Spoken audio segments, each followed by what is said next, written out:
I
hope everyone's doing well.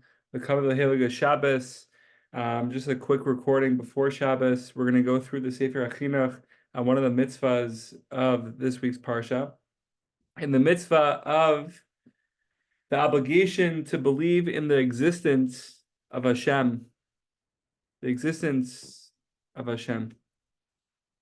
So I guess it's going to be an Emunah fast right now, Emunah Bitachon fast, just before Shabbos. So the Sefer Hachinuch quotes the pasuk Anochi Hashem Elokecha Asher Hoseiticham Eretz Mitzrayim Mibeis Avadim. By the way, this is coming from the art scroll Sefer Hachinuch, so we're just going to read it. Mamish, we're just going to read it. We're just going to bite there with it and read the whole thing because it's very important. So the pasuk says, "I am Hashem, your God, who has taken you out of the land of Egypt from the house of slavery." From slavery, from servitude. One sec, I'm just admitting the waiting room just in case while we're looking down. When we're looking down, we should be looking up. Mama should be on such a level. So the Sefer Hachinuch starts off by saying, we are commanded to believe that the world has one God who brought into existence all that exists, and that his power and his will have brought about and continue to bring about everything that is and that was and that will be forever and ever. He is the controller of everything that has transpired, that does transpire, and that will transpire from the beginning into the end of history. And that he took us out of bondage in the land of Egypt and gave us the Torah. Chavra, we have to, everyone, I don't know where this is sourced, but everyone quotes the Baal Tanya who says that every parsha, we have to live with the times. Mamish is not something that was, thousands of years ago, but something that's happening right now. Every single parsha is happening, what's happening in the world right now. So in a way, we're receiving the Torah anew, right? We're coming out of slavery. We're receiving the Torah mamish. Amazing. Where were we? And then he took us out of the bondage of the land of Egypt and gave us the Torah. We are so commanded, as it is stated at the beginning of the giving of the Torah at Har Sinai. I am Hashem, your God, who has taken you out of the land of Egypt from the house of slavery. The correct explanation, says the Chinuch, of this verse is that this is to be understood as though he had stated, you shall know and you shall believe that the world has a God. For the word Anochi, I am, that is stated in the verse, teaches about the eternal, inherent existence of God, and that which he stated further, who has taken you out of the land of Egypt, etc., means to say the following: let your heart not be seduced to perceive the matter of your exodus from slavery in Egypt and the plagues that befell the Egyptians as having occurred by chance. Rather, be aware that it was I who performed those miracles and took you out with intent and with providence. It wasn't random, chevra. It was mamish, purposeful. It was intentional. That is, he performed all those miracles for the purpose of redeeming us, as he had promised our forefathers, Avram, Yitzchak, and Yaakov. So that's just like the overall general overview of this mitzvah of believing in the existence of Hakadosh Baruch Hu. Again, the pasuk being Anochi Hashem Elokecha Asher Hoseiticham Eretz Mitzrayim Mibeis Avadim. And now we're going to learn about the underlying purpose of the mitzvah. Says the Chinuch, The underlying purpose of this mitzvah does not require explanation. It is a known fact and obvious to all. We all know it. It's all in our bones. That this belief is the foundation of the Jewish faith, and that one who does not believe in this denies the basic principle of Judaism and has no share or privilege amongst the Jewish people. Very charif. The description of believing in God as required by this mitzvah is that one must establish in his mind that this is the truth, that there is one God who created everything and who continues to control everything. And it's actually an amazing thing because the Hachinuch says that this is obvious to all. And then he continues to say that one must establish in his mind, because we all know it deep inside that this is the truth. So we have to mamish, it's a makshava type of thing. Right? We have to live with this in our makshava every single day, that there is an absolutely no possibility of an alternative to this. This includes also that if one should be asked about it, he will respond to anyone who inquires that this is what his heart believes, and that he should not concede to any alternative to this belief, even if they threaten to kill him.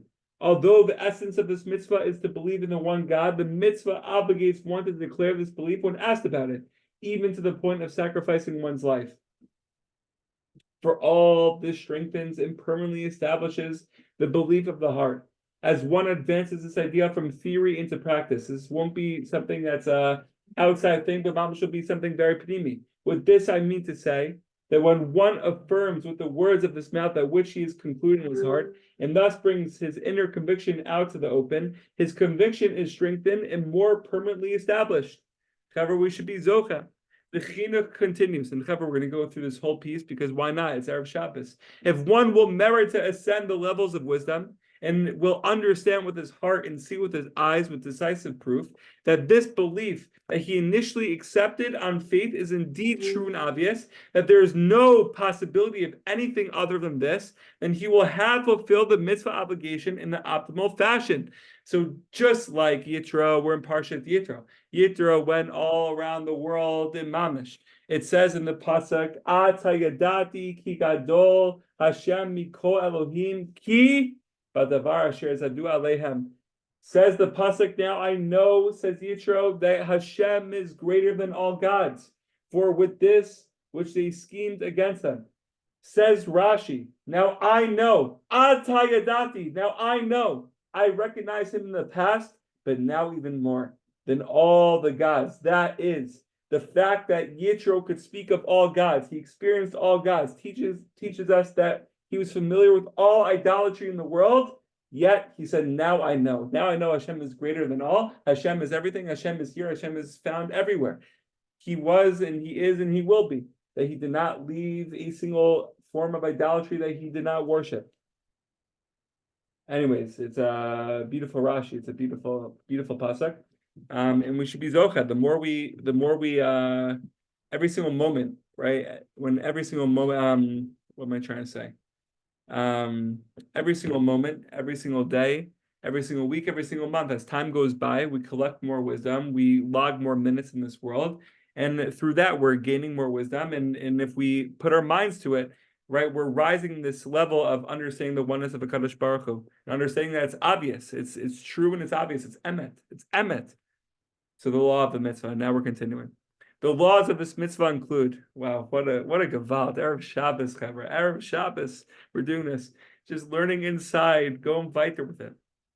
The laws of this mitzvah include, for example, the details of what we are obligated to believe regarding God, including that all ability and all greatness, strength and splendor, and all glory, and all blessing, and all endurance must be ascribed to him, and that we lack the faculty and the intellect to even grasp in our minds and certainly to convey with words his greatness and his benevolence, and as due to the exaltedness of his stature and his glory. His essence cannot be grasped by any being only by himself.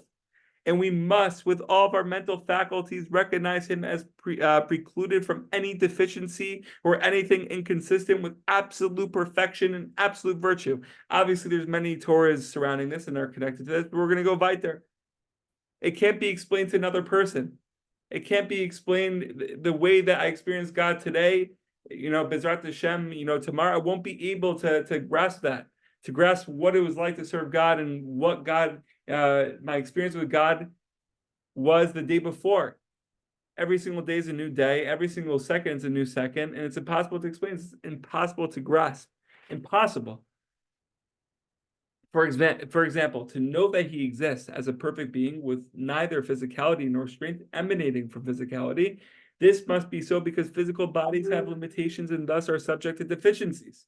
Whereas the Ribbona Shalom, blessed be he, is not subject to any sort of deficiency, as we have said.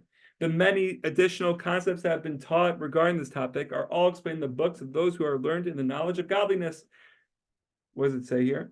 In the footnote, it says, among the classic works written on the subject of Emunah are Chobos Alavavos, Emunas Veha De'eros, and Mor Nevuchim, the Rambam. These works were all extant at the time Hachinuch was written. I guess they were all, it says it was all written around the time of the Hachinuch, of the Sefer Hachinuch, and these are works that are learned, that contain the knowledge of godliness, and we should be zocheh to learn them. Okay, so that was the laws of the mitzvah, the laws pertaining to again the mitzvah of believing in the existence of Hakadosh Baruch Hu. And again, we'll review the pasuk Anochi Hashem Elokecha Asher Hositicha Me'eretz Mitzrayim Bebeis Avadim. And now we continue weiter. Applicability of a mitzvah. Okay, so this is we're going to conclude with this and go to Shabbos with this. I know it's been 13 minutes so far, and we're going to go weiter. This mitzvah applies in every single location and in all times, and is incumbent upon both men and women. One who transgresses it by denying any of the truths mentioned above has no share or privilege among the Jewish people, as we have said. So the Chinuch concludes this mitzvah. This is one of the mitzvot that have no specific time at which they must be fulfilled, but rather apply constantly.